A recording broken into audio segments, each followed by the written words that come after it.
I am Daniel Lucas, and welcome to Book 101 Review.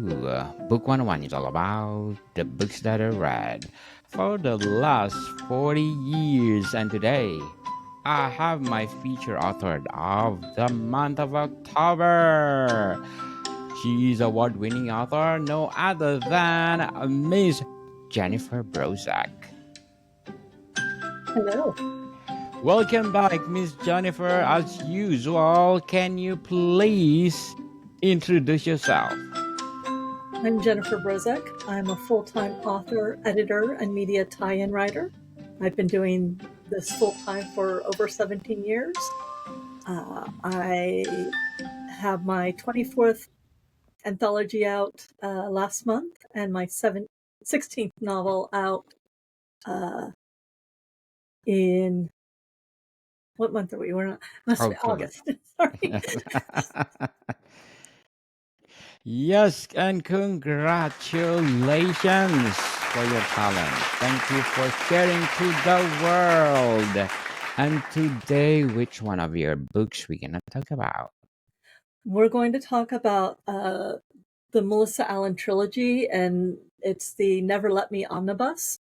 And when it came out in three novels: Never Let Me Sleep, Never Let Me Leave, and Never Let Me Die, which I actually have the audiobooks for. Wow.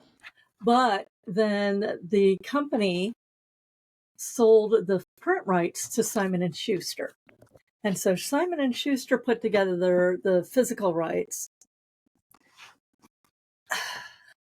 And Okay. that's the one. And now I have the rights back, and this is the version that is out through Speaking Volumes. And it's one of my favorite series I think I've ever written. Yes. So, what's your primary motivation in writing Never Let Me? The primary motivation for Melissa Allen is she just wants to get through the day. She is a troubled teenager who is on psychotropic meds because she has hallucinations and depression and schizophrenia. So she's under house arrest when the story starts. But she wakes up and everything is normal to her, and then she discovers everyone in her house, on her street, and in her town is dead. And then she discovers she's not alone. And she has to figure out what happened, keep it from happening, and do it before the monsters get her.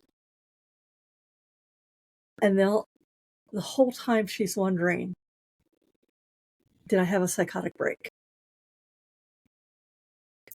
So Melissa Allen would just like to survive. So, how do you develop the compelling and relatable characters of Never Let Me?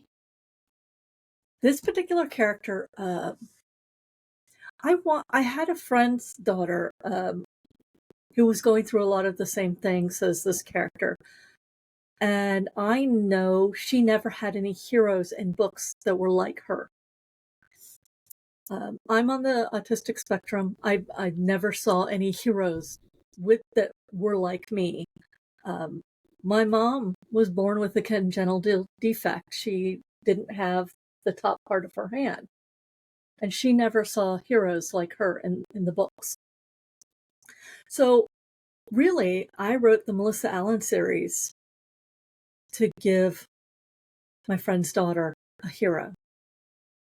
And then as the series went on, more and more characters came into it. I wrote this series to give me and my family and my loved ones a hero that they'd never seen growing up.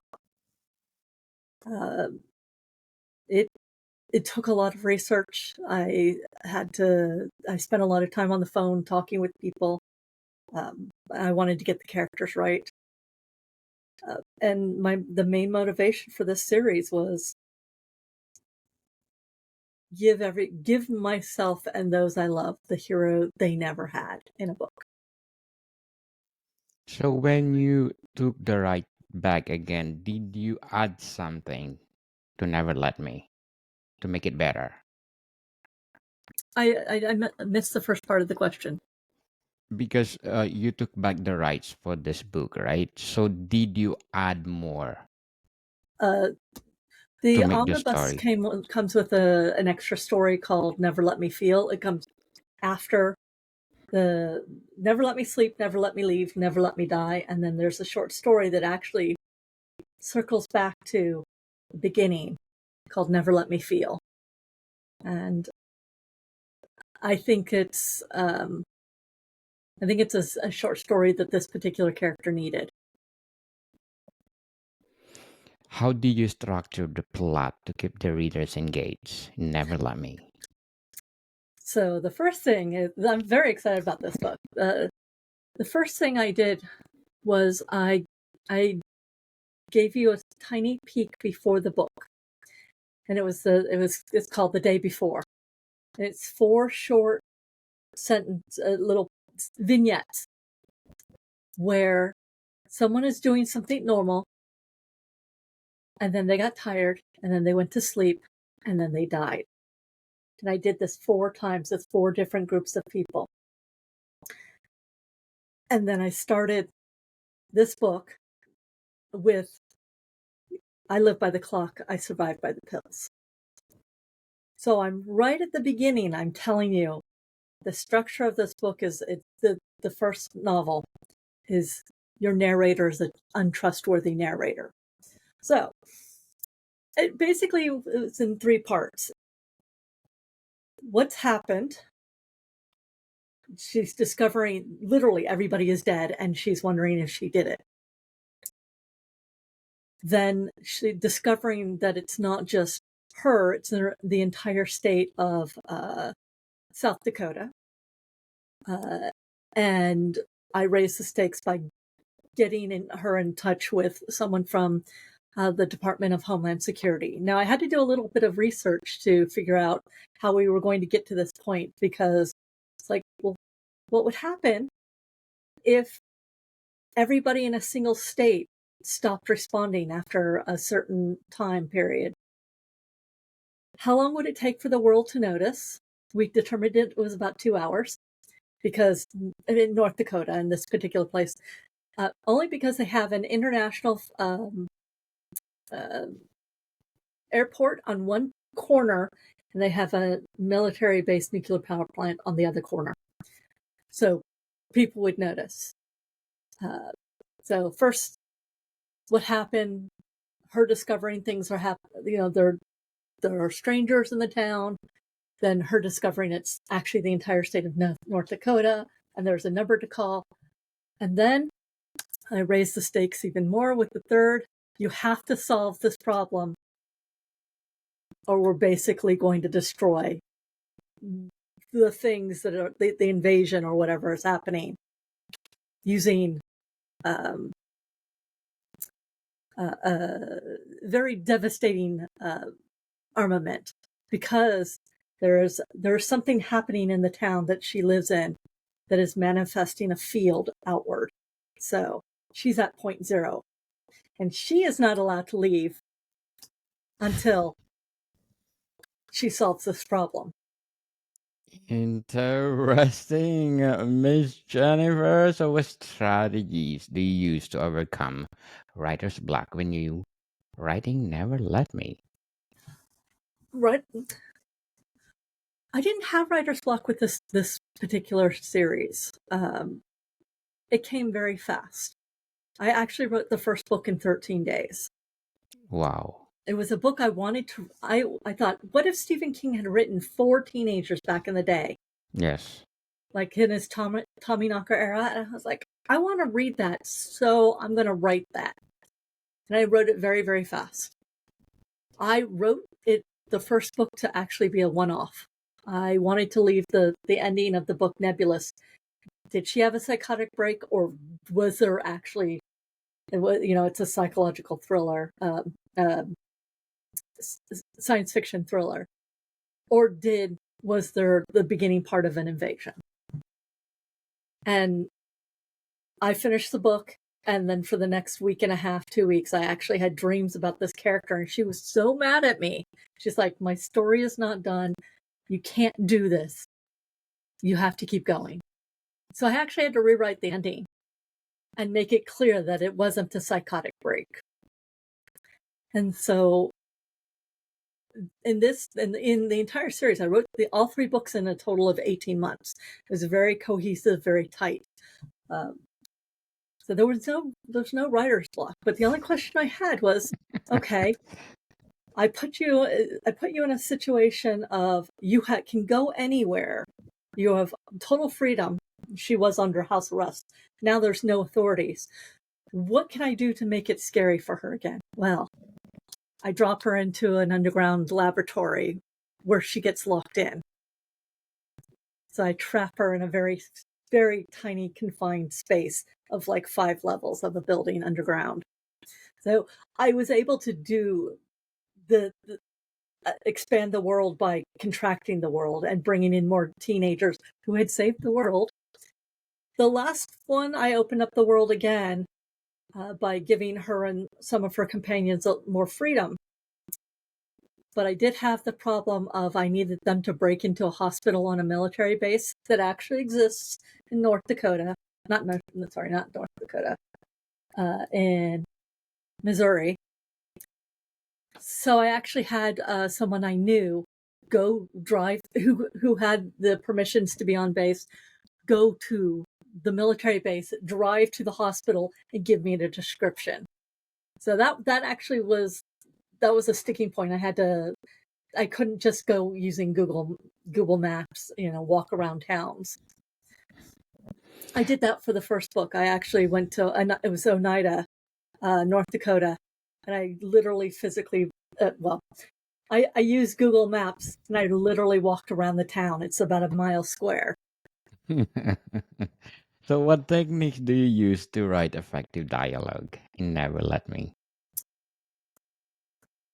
Well, one of my favorite techniques, and I teach this a lot, if you want to show where someone is by the language they use and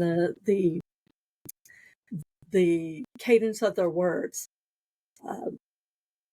to give someone a very good example of that, I suggest go to a coffee shop at noon. Pick a small independent coffee shop with a bookstore, maybe one that sells crystals, and just eavesdrop. Listen to the conversations around you of what they're talking about, how they're speaking. And then the next day, go to a business center, go to a Starbucks or something like that at noon and listen to those conversations. Based on how people speak, what they're doing, and the words that they use, you can tell context of where you are immediately. It's rather like I'm former military, so when I go into any military base, your posture gets better, your language changes. It's called code switching. So effective dialogue has to take into account where a person is and who they're speaking to. Are they just speaking to someone they respect? Are they speaking to someone who has power over them, whether they respect them or not? Do they like them? Are they intimidated? Are they in love with? Are they shy? All of that informs how a person speaks. Body language as well. If you don't like someone, a lot of times that the person will turn away. Often, if they're feeling very uncomfortable, they'll rub the back of their necks. And you bringing body language and shifting of the body to and fro into the forefront of your dialogue, because dialogue is not just words, it's body movement. It's how does someone enter a scene? Do they just sort of walk in and plop down into a chair, showing that they're comfortable or that they are confident or that they are being rude, interrupting everybody? Do they walk into and stand on the outside of a circle and just sort of wait? And then when they finally get a chance, they say something, but they say it in a way that's hesitant or ends with a question. Like they're offering something to the group and in a way of asking to be invited into the conversation. The other thing that I do, and I teach this to, is I will write 6 lines of dialogue.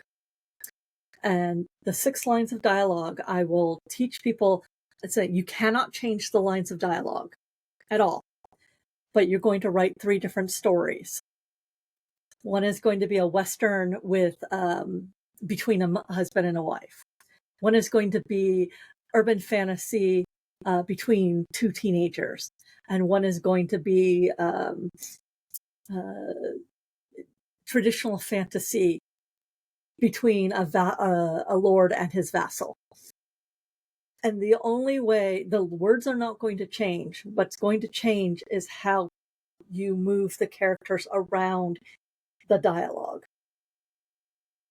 And this will help you. In any short story or a novel, the words matter. So every word needs to inform the reader of something: location, age of the protagonists, what is their relationship to each other.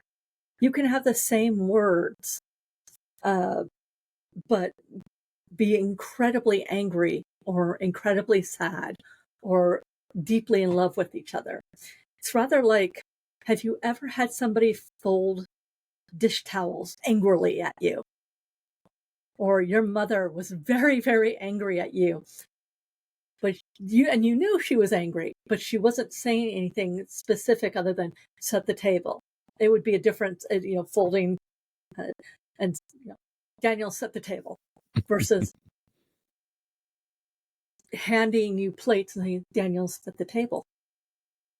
You don't change the dialogue, but the way the character moves around the dialogue makes it that much more interesting to the reader and tells them intuitively more about what's going on between the 2 characters and the space that they're inhabiting. Very well said. Miss Jennifer, very well said. So, how do you balance showing versus telling in your writing? Never Let Me.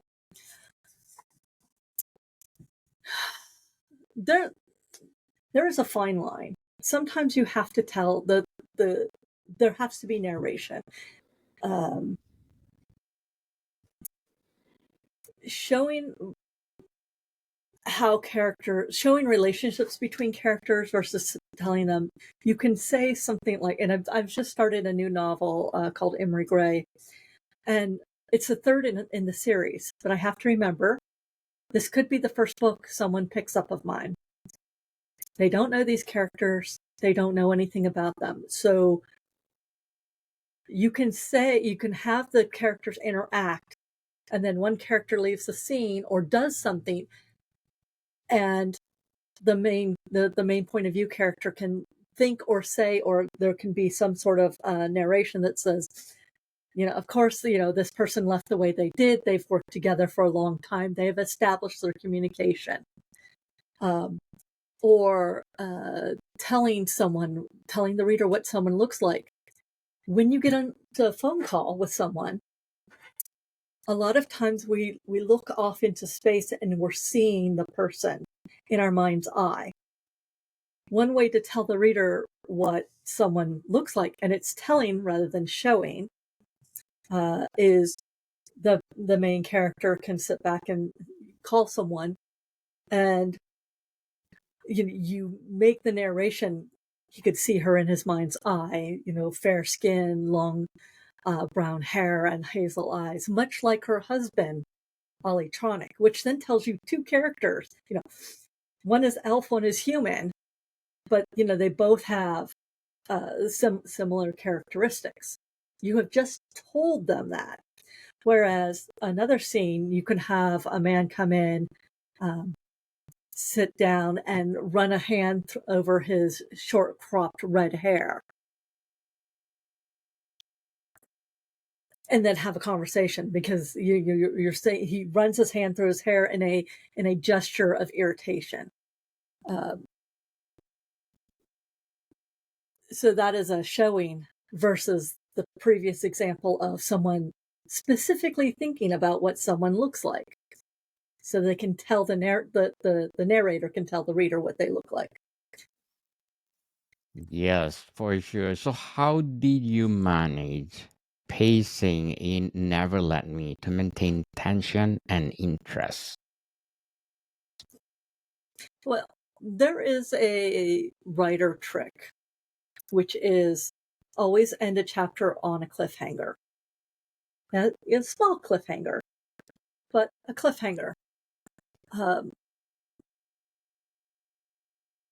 But you cannot use every moment where the character is running. You need to have moments of downtime. You need to have moments of introspection. In between the fights, you need to have a conversation. So what I do is, when I first write the book, I just write the story as I see it. When I come back to the book in the edits, I start thinking about, am I getting bored at all? Has anything happened? Is the character using their agency? Or are they just sort of being pulled along like a cork in a river? I also have this thing that says, this is a personal thing. If I ever think, oh God, wouldn't it be terrible if X happened right now? I have to stop and write that. One of the examples in Never Let Me Die, the third book in this trilogy, I thought the two of the characters were underground and they were coming up. And I thought, as Melissa was trying to push the trap door open, I thought, man, wouldn't it be terrible if he had blocked it somehow? How are they going to get out? And then immediately I was like, well, I guess I'm going to have to block the door somehow. And then that gave a bit of interest and thought to what basically was a chase scene. You had to stop and overcome an obstacle, in which case she actually had to go down the ladder and let her companion go up because he was much stronger than she was. Also, he hadn't just almost died. Well, technically she had died, but she got better. Is that a spoiler? Oh, well, the thing that Never Let Me Leave is all about being trapped.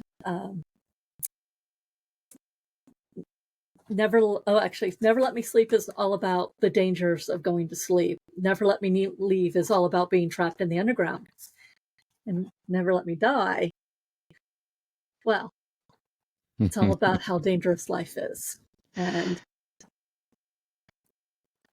So, Miss Jennifer, what role does research play in Never Let Me in writing process?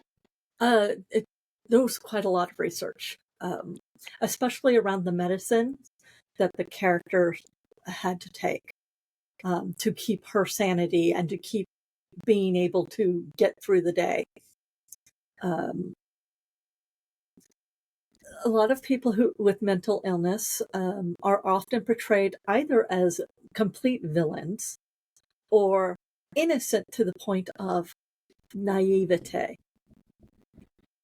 By and large, people who are in medicine, they need it just to be normal, to not see hallucinations, to not. It's rather like I have gastric reflux. I have to take medicine for that so that I don't have this burning esophageal stuff. When you're going to do have that kind of character, you absolutely need to get that kind of information correct if you want it to be relatable to people who know anything about that. It's rather like writing about a car and then someone who is a mechanic reading the book and going, that doesn't work like that. It throws them out of the story. And I didn't want to do that. So there was research for that. There was research into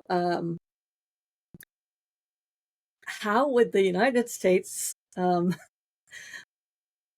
deal with the fact that they lost contact with the full state. I actually called FEMA. There's a FEMA station near me, and they talked to me and they said, well, that would be Department of Homeland Security. It would involve the DOT. It would involve FEMA, the CDC. Would you like me to give you the contact information for Homeland Security? And I was like, no, actually, that's just enough information that I need. Because my main character, everything's coming from her point of view, and she doesn't know what's going to happen.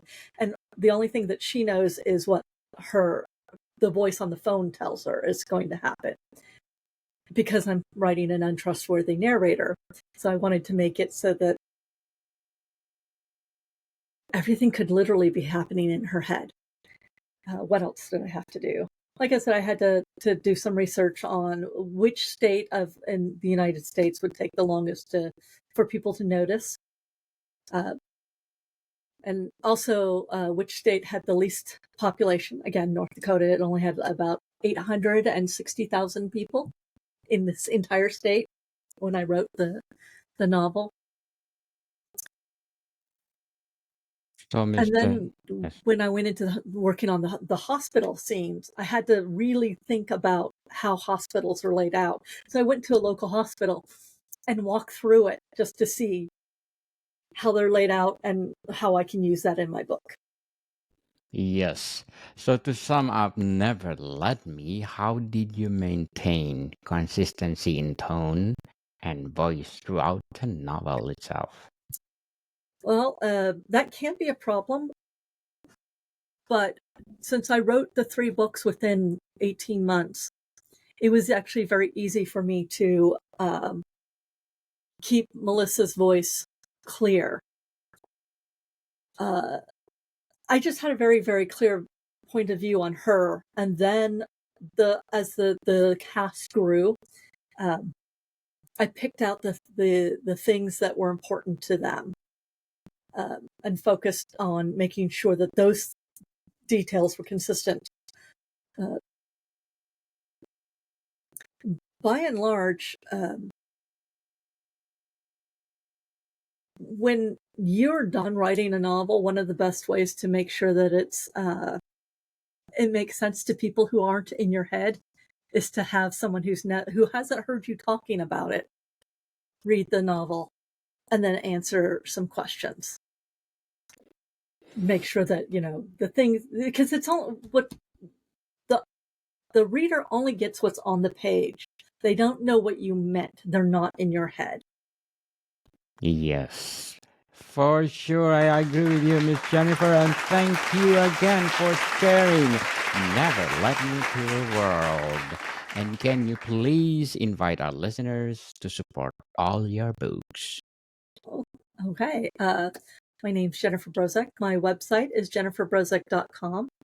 I have a once a month, because my PA makes me do it, newsletter. You can sign up right on my website.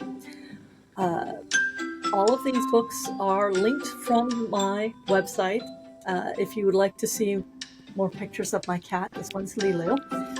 My Instagram is Jennifer_Brozek. In fact, all of my social media is linked off of my website. And I hope to hear from you soon. Yes, people, let's support Miss Jennifer Brozek, because if you support her, more award-winning pieces to come. So, Miss Jennifer, thank you for your time. Thank you, Daniel. More to come, people. See you soon.